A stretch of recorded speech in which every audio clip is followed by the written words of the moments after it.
As Secretary General of the Commonwealth, he knows what democratic elections are. He has witnessed them, supervised them, and discussed them with famous world leaders.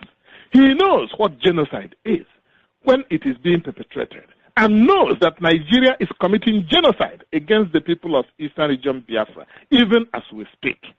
Surely he knows that. Emeka Anyaoku is an Igbo man who knows that Nigeria is committing genocide on Ndi Igbo as we speak. Yet, he, on October 9, 2009, went to Enugu and started preaching the gospel of one Nigeria to Igbo youths at their annual summit in Enugu. This man knows that Nigeria has destroyed Igbo youth. He knows that Nigeria, using military decrees, seized all our ancestral land, seized the petroleum and gas in our ancestral land, and took over by force all the waterways in our ancestral land. He knows that Nigeria's House of Fulani Yoruba oligarchs and the Sokoto Caliphate have stolen billions of dollars of money belonging to oil-bearing communities in our homeland, while leaving our youth poverty-stricken, jobless, and hungry. He knows that Igbo youth is being systematically and comprehensively destroyed by Nigeria, and that when you destroy the youth, you destroy the generations coming after them. He knows that.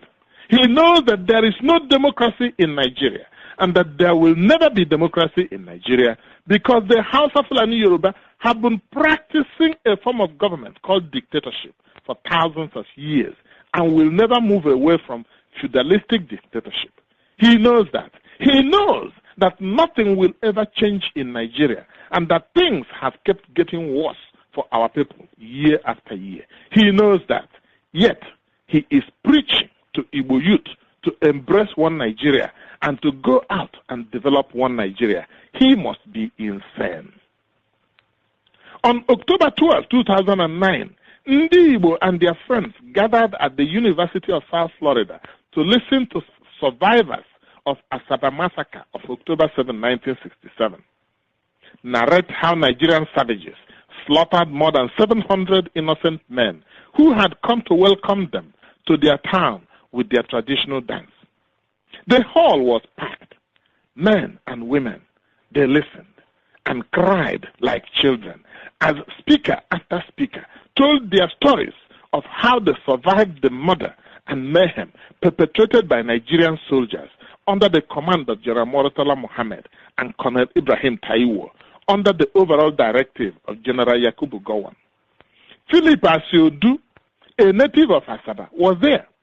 He got up and told the grieving men and women that he has no bitterness against the Nigerians, despite the fact that his brother, Sidney Asiodu, a promising Olympic athlete, was one of those slaughtered by the Nigerian vandals that day. Many of those in the hall were shocked and bewildered. They realized that they did not really know this man called Philip Asiodu. Philip Asiodu was one of the permanent secretaries in Lagos that advised Gowon to refuse to implement the Aburi Agreement he and others made with Ojukwu at Aburi, Ghana. If Gowon had implemented that agreement, there would never have been a Biafra-Nigeria war, and the Asaba massacre would never have happened. When Philip Asiodu was informed in Lagos that Murtala Mohammed had murdered his innocent brother and hundreds of other prominent citizens of Asaba in cold blood, what did he do? Did he ask why? No. Did he protest? No. Did he quit his job in protest? No. Did he try to avenge his brother's death? No. So, what did he do? He just went on sitting in his cozy office in Lagos and being Yakubu Gowon's permanent secretary. In 1969, Yakubu Gowon and his House of Fulani Yoruba oligarchs issued a military decree confiscating the petroleum and gas in the ancestral land belonging to Igbo, Ibibio, Efik, Ijo, Ishekiri, Ishan, Isoko, and Urobo communities in Eastern region. What did Philip Asiodu, who was permanent secretary in the Ministry of Industry then, do? What did he say to go on? Nothing. He just went on making more and more money with the blood of his brother and that of his relatives. The House of Fulani Yoruba oligarchs and the Sokoto Caliphate rewarded him with more posts.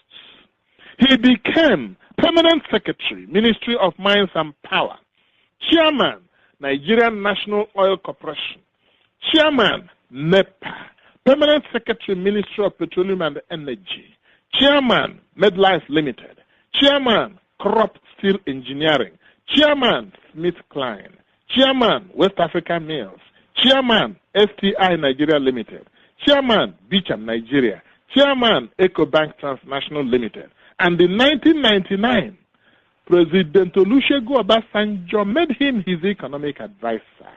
His reward for helping to derail Ekwueme's chance at the presidency. Philip Asiodu didn't even cry for his blood brother. So, how do you expect him to have bitterness for the murder of 700 men, the cream of Asaba community? Don't even talk about the Igbo. It is an insult to this man who is a profile in courage, bravery, and integrity. This is why he told his fellow Igbo gathered in Florida to go out and develop Nigeria so she will become the vanguard for African progress, whatever that means. He is insane. These two are prominent examples. But there are thousands of our political leaders and elders who are doing exactly the same thing, telling our people to continue to drink the poison of one Nigeria. Edwin Clark invited Tom Polo to his house to celebrate amnesty. Edwin Clark has not told our people what he was celebrating. Was he celebrating the return of the ancestral land, mineral resources and water resources of the Ijo, which the House of Fulani Yoruba confiscated in 1969, 1979, and 1998 edicts? Was he celebrating the return of trillions of dollars stolen from his people by the House of Fulani Yoruba oligarchs?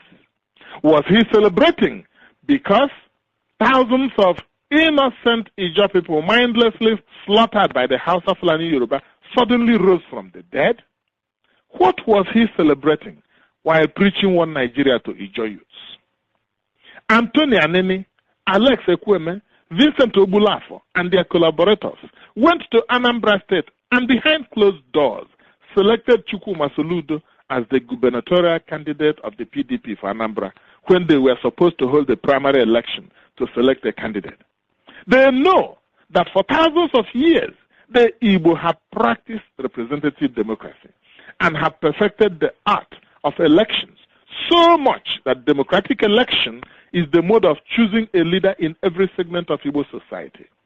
They have stayed too long in the garbage dump called Nigeria and now smell like garbage and have become indistinguishable from the garbage itself.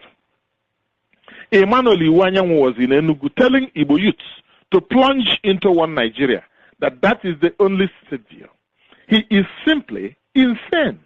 Major General G.C. Iweze, who commanded Nigerian forces in Liberia, was lamenting his premature retirement, saying that he was retired because he is Igbo. Then he remembered that he had helped Nigeria fight Biafra and wondered why the caliphate is throwing him in the garbage dump now. Hey, they used you, they abused you, and they threw you in the garbage. Get used to it. He is still preaching one Nigeria to our youths. Major General Ike Nwachukwu, Rear Admiral Mike Ahigbe, Admiral Augustus Aikomo, Major General Godwin Abe, Tayo Abata, Major General Obomudia, and hundreds of them all over Eastern region, who have been used like toilet paper by the House of Fulani Yoruba oligarchs, are still preaching one Nigeria to our youths. If it is not insanity, please tell us what it is. We remind our youths once again that these people and all the others like them are the reason you are suffering. They are the reason you have been in bondage. They are the reason the House of Fulani Yoruba oligarchs and the Sokoto Caliphate are treating you like slaves. They are the reason the world is not listening to your cries for freedom, justice, self-determination, and independence. These people who are preaching one Nigeria to you and to world leaders are your worst enemies.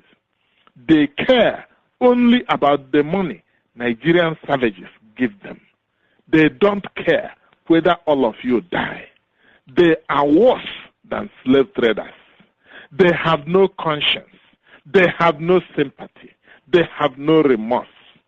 Unless you do something very drastic about these people, you and your families will remain perpetual slaves to the Hausa Fulani Yoruba oligarchs and the Sokoto